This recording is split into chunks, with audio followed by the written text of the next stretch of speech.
Bonjour et bienvenue. Aujourd'hui, on va explorer une œuvre peut-être un peu moins connue de nos jours, mais vraiment fascinante de la littérature policière française du début du XXe siècle. Oui, on va s'intéresser au tout début de L'énigme de la Malle Rouge.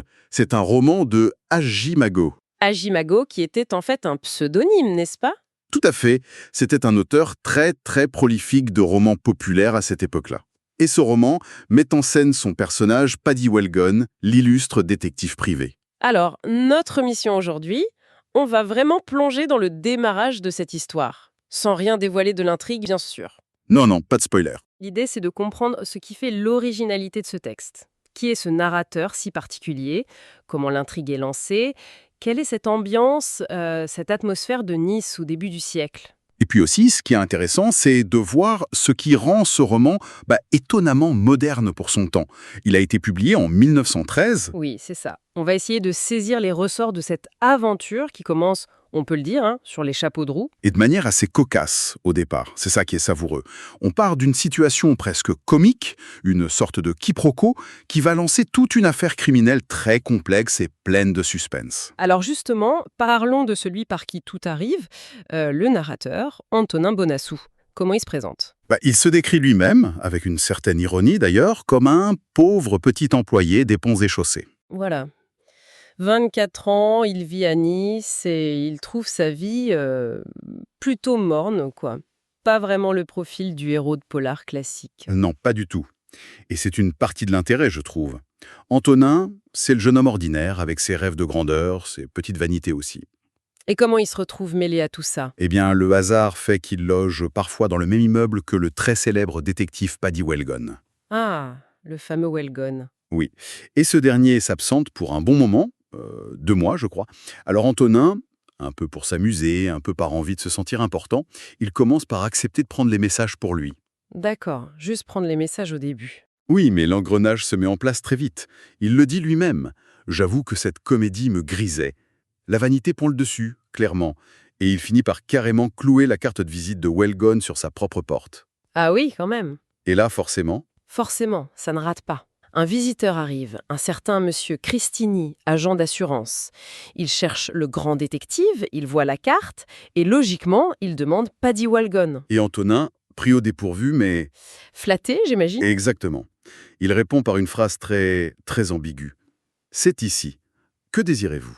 Il ne dit pas c'est moi, mais il laisse l'autre croire qu'il est Wellgone. C'est habile, et en même temps, Très risqué. c'est le début du glissement. Cette ambiguïté lui permet de se laisser embarquer sans avoir l'impression, sur le moment, de mentir frontalement. Mais sa vanité est piquée au vif, ça c'est sûr. Il jubile intérieurement. Il dit quelque chose comme « Il me prenait pour le détective ». Cette supposition réalisait tous mes rêves. C'est ça. C'est exactement ça. Pour lui, c'est l'occasion inespérée d'échapper à sa petite vie d'employé. Il s'imagine jouer ce rôle juste pour un instant, le temps de cette visite. C'est typique de l'imposture qui naît de l'ennui et de l'orgueil, quoi. Et ce qui est drôle, c'est qu'il n'a même pas le temps de souffler ou de réfléchir aux conséquences. Non, pas du tout. À peine il a endossé mentalement le costume du grand détective qu'une affaire très sérieuse lui tombe dessus. Pas une petite consultation anodine. C'est monsieur Cristini qui apporte l'affaire, donc. Oui, et pas n'importe laquelle. Le crime du chemin de fer du Sud. Un cas qui fait déjà parler dans la région. On a retrouvé le corps horriblement mutilé d'un homme d'affaires, M. Montparnaud, sous un tunnel, le tunnel de la Mescla. C'est un coin assez isolé, sauvage, dans l'arrière-pays niçois. Et l'enjeu pour Cristini et sa compagnie d'assurance d'Universal Life, c'est... C'est crucial. Suicide ou assassinat. Parce que M. Montparnaud venait de souscrire une assurance vie énorme pour l'époque. 200 000 francs. Ah oui, c'est une somme considérable. Énorme. Et la clause classique, si c'est un suicide, la compagnie ne paie pas. Si c'est un meurtre, elle doit verser la prime. Et Cristini, lui, il est persuadé que c'est un suicide déguisé en crime pour que quelqu'un touche l'argent. Et il veut engager Wellgone, donc notre pauvre Antonin, pour prouver ce suicide. Exactement. Et pour le motiver, il met le paquet. Il propose tout de suite 1000 francs pour les premiers frais. Ce qui est déjà pas mal. Et surtout, il promet une prime finale de 10 000 francs si Wellgone réussit sa mission. Pour Antonin, et son petit salaire, c'est vertigineux. C'est la promesse d'une toute autre vie. On imagine le dilemme pour Antonin. D'un côté, La panique. La panique totale, oui. Il est terrifié, il se sent complètement incompétent face à une affaire pareille. Il se lamente en silence. Mais que faire? Dans quelle stupide situation je m'étais mis? Il est au bord de craquer, physiquement même. Mais de l'autre. De l'autre, il y a cet argent, bien sûr, quasi irrésistible. Et puis, toujours cet orgueil. Il commence à rationaliser, à se convaincre que c'est une chance unique, un signe du destin. N'était-ce pas le destin qui mettait cette aubaine sur mon chemin? Il se demande. Il se voit déjà riche, célèbre. Oui, il imagine quitter son boulot ennuyeux. Et il se rassure aussi en se disant que le vrai Wellgun est parti pour 2 mois. Ça lui laisse du temps, pense-t-il naïvement. Soit il résout l'affaire, le rêve, soit il disparaît si ça tourne mal. C'est vraiment un mélange de couardise et d'ambition folle. Et finalement, il accepte. La peur au ventre, mais il accepte. Voilà. Il est propulsé enquêteur sur une affaire majeure dont il ne sait strictement rien. C'est un point de départ vraiment très original pour un roman policier. Parlons un peu des personnages clés qu'on rencontre dans ces premiers chapitres. Antonin, donc cet anti-héros attachant. On sent bien cette tension constante chez lui, entre la frousse et l'excitation. Oui, il est très bien campé, avec une vraie complexité psychologique, ce qui n'était pas si courant dans le roman populaire de l'époque. Il est plein de doutes, de faiblesses, il est très humain finalement. Et puis, il y a l'autre personnage central, même s'il n'est pas là physiquement. Paddy Wellgun. Ah oui, son ombre plane sur toute l'histoire. Sa réputation est tellement énorme, Christini ne tarit pas d'éloges sur son intelligence, sa maîtrise du déguisement, que ça rend l'imposture d'Antonin possible, au moins au début. C'est l'archétype du grand détective. Et son absence crée une attente, forcément. On se demande quand le vrai va débarquer. Exactement. Ça crée une tension narrative supplémentaire. Et ce Paddy Wellgun, vous disiez qu'il n'a pas été juste le héros de ce roman? Non, en effet. Magog l'a réutilisé ensuite. On le retrouve dans 8 autres aventures. 8 autres. C'est pas mal. Oui, souvent, c'était publié sous forme de fascicules plus courts. C'était très à la mode à l'époque, ces petits livrets de 32, 64 ou parfois 98 pages. Ah oui, la littérature populaire en fascicule. C'est ça. Ça permettait une diffusion très large, à bas prix, et le fait que Wellgan ait eu sa série montre qu'il a dû plaire au public assez vite, qu'il est devenu un personnage récurrent apprécié. Un peu comme d'autres héros de l'époque, Rouletabille, Fantomas en France ou Sherlock Holmes en Angleterre. Donc sa réputation, construite à travers ses différentes publications, devient presque un personnage en soi dans ce roman. Tout à fait. Une réputation dont Antonin va jouer. Dangereusement. Et il y a une troisième personne importante dès le début, Sophie Perrandy. Oui, Sophie Perrandy, c'est la pupille de la victime, Monsieur Montparnaud. Et pour compliquer les choses, Antonin en est secrètement amoureux. Comment il l'a décrit? Il la trouve vive et brune, charmante. Il la voit intelligente, un peu malicieuse. Elle semble avoir du caractère, mais elle est dans une situation très précaire. Orpheline, sans argent à elle, totalement dépendante de son tuteur et de la femme de celui-ci. Ce qui la place dans une position ambiguë par rapport à l'affaire, j'imagine. Exactement. Est-ce qu'elle est lésée par un éventuel suicide qui annulerait l'assurance? Ou au contraire, pourrait-elle avoir intérêt à la mort de son tuteur si elle en était la bénéficiaire? Surtout qu'Antonin étant amoureux. Voilà, son jugement risque d'être complètement faussé, si tant est qu'il ait un jugement d'enquêteur. Et M. Christini ajoute au trouble en laissant entendre, sans la nommer, que la bénéficiaire de l'assurance vie n'est pas Madame Montparnaud, l'épouse, mais quelqu'un d'autre. Donc le doute plane sur Sophie. Intéressant. Ce trio, l'imposteur, amoureux, le détective fantôme et la jeune fille potentiellement ambiguë, ça pose des bases très solides. Oui, c'est très prometteur. Et si on regarde la façon dont c'est raconté, le style, l'ambiance, qu'est-ce qui marque? Alors, le choix de la narration à la première personne, par Antonin, c'est vraiment la clé de voûte. Ça nous donne un accès direct à ses pensées, ses doutes, ses justifications un peu tordues, ses moments de panique, sa vanité. C'est très vivant, oui. On est dans sa tête. C'est ça. Et ça crée une complicité immédiate avec le lecteur, qui est le seul au début à connaître la supercherie. On est un peu son confident, quoi. Et du coup, on vit tout à travers son regard qui est forcément subjectif, parfois un peu déformé par l'émotion, ce qui donne un mélange de tons assez particulier, non? Ce n'est pas juste un roman noir. Non, pas seulement. Et c'est une autre force du livre, je pense.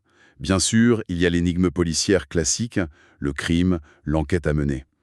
Mais Magog y ajoute une bonne dose d'aventure. Les péripéties s'enchaînent vite. Et puis, il y a ce côté comique dont on parlait. Oui, cette dimension de comédie, presque de vaudeville par moments. Les quiproquos, Antonin qui essaie maladroitement de jouer son rôle, sa peur constante d'être découvert, ça vient directement de sa situation d'imposteur. Sans oublier la petite touche de romance avec Sophie. Exactement.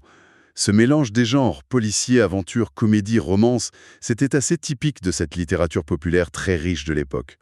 Et ici, c'est bien dosé, ça rend la lecture vraiment entraînante. L'atmosphère aussi semble jouer un grand rôle. Ce cadre niçois, l'arrière-pays.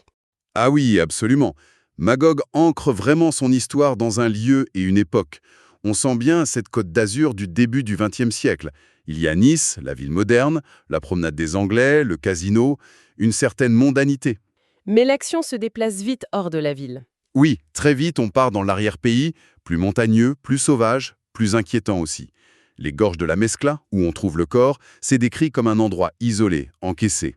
Et le chemin de fer qui passe par là devient central. Oui, cette ligne de chemin de fer qui serpente dans ces paysages devient un élément clé du mystère. Ce contraste entre la ville et la nature un peu brute, ça crée une atmosphère idéale pour le drame, pour le suspense. Il y a une vraie force d'évocation dans les descriptions. On imagine bien ce train à vapeur, les tunnels. Tout à fait. Et même si Antonin a parfois un ton léger ou auto-ironique, la tension monte petit à petit. Les lieux eux-mêmes participent au mystère. Le tunnel, plus tard on verra la villa isolée de la victime. Ce sont des décors qui renforcent le sentiment de danger. Magog utilise très bien le paysage pour construire son ambiance. Si on replace ça en 1913, qu'est-ce qui nous frappe comme étant moderne ou au contraire typique de cette époque ? L'époque est très présente via la technologie. Le train, bien sûr, mais on voit aussi l'automobile qui commence à apparaître, même si c'est encore un luxe. Le télégraphe aussi comme moyen de communication. C'est une France qui change techniquement. Mais la modernité du texte, ce serait plutôt ailleurs. Pour moi, oui, elle est surtout dans la psychologie d'Antonin Bonançou. Ce n'est pas un héros d'un seul bloc. C'est un anti-héros plein de failles, tiraillé par des désirs contradictoires. La gloire, l'argent, l'amour, mais aussi le besoin de sécurité. Cette exploration des failles d'un type ordinaire, c'était nouveau pour le genre. Assez, oui.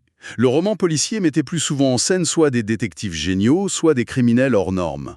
Là, Magog part d'une psychologie plus nuancée, presque banale au début. Et ça le rend très attachant, justement. C'est vrai qu'on est loin d'un Sherlock Holmes ou même d'un Arsène Lupin, qui maîtrise tout. Lui, il subit beaucoup au début. Il subit, il improvise, il panique. Et l'intrigue elle-même, d'ailleurs, elle s'écarte assez vite d'un simple « qui a tué ?» Ah oui? Comment ça? Dès les premiers chapitres, l'affaire devient plus complexe. Suicide déguisé, Mhm, meurtre crapuleux, mhm. vengeance. Les pistes sont multiples et floues. Et Magog introduit très vite des éléments étranges, qui brouillent les cartes, un peu dans le style des romans feuilletons pour tenir le lecteur en haleine. Comme quoi, par exemple? Il y a le coffre-fort de la victime qui explose mystérieusement après sa mort. Et apparemment, de l'intérieur. C'est bizarre. Effectivement. Et puis, évidemment, cette fameuse malle rouge qui donne son titre au roman, on la trouve vide près du corps au début, puis plus tard, on la découvre remplie De pierres. de pierres. Juste des pierres. Oui, juste des pierres. C'est un détail super intrigant, presque surréaliste. Ça montre que l'auteur ne se contente pas d'une formule simple, il aime bien surprendre et jouer avec nos attentes. Cette histoire de malle pleine de cailloux, ça marque, c'est sûr. Ça promet une explication tout sauf évidente. Exactement. Ça signale que l'enquête va être beaucoup plus tordue que ce que notre pauvre Antonin imagine à ce moment-là. Bon, si on essaie de résumer un peu ce qu'on retient de ce début de l'énigme de la malle rouge, on a ce point de départ très original, cette imposture un peu comique qui jette un anti-héros attachant dans une affaire criminelle sérieuse. C'est ça. Une intrigue qui s'annonce tout de suite complexe, pleine de mystères, avec déjà des rebondissements assez surprenants qui sortent des sentiers battus. Le tout dans une ambiance très marquée, cette Côte d'Azur du début du siècle, entre la ville et la nature plus sauvage. Et un mélange de suspense, d'humour grâce au regard d'Antonin, et même de romance. Et l'originalité repose beaucoup sur ce personnage d'Antonin, cet apprenti sorcier de l'enquête. On suit ses pensées avec amusement, mais aussi avec une certaine inquiétude pour lui. Sa psychologie assez fouillée, c'est sans doute l'élément le plus moderne du texte. Tout à fait. Et ça nous laisse avec une question pour la suite, une sorte de réflexion. Qu'est-ce qui se passe quand l'habit finit par faire le moine, même malgré soi? Surtout dans un domaine aussi dangereux que le crime judiciaire. Oui, jusqu'où cette imposture peut entraîner Antonin? Est-ce que porter le masque de Paddy Wellgone va finir par le transformer, ou est-ce que ça va le détruire? Pour le savoir, évidemment, il faut lire la suite et voir comment notre détective improvisé va essayer de se dépêtrer de ce pétrin monumental dans lequel il s'est mis.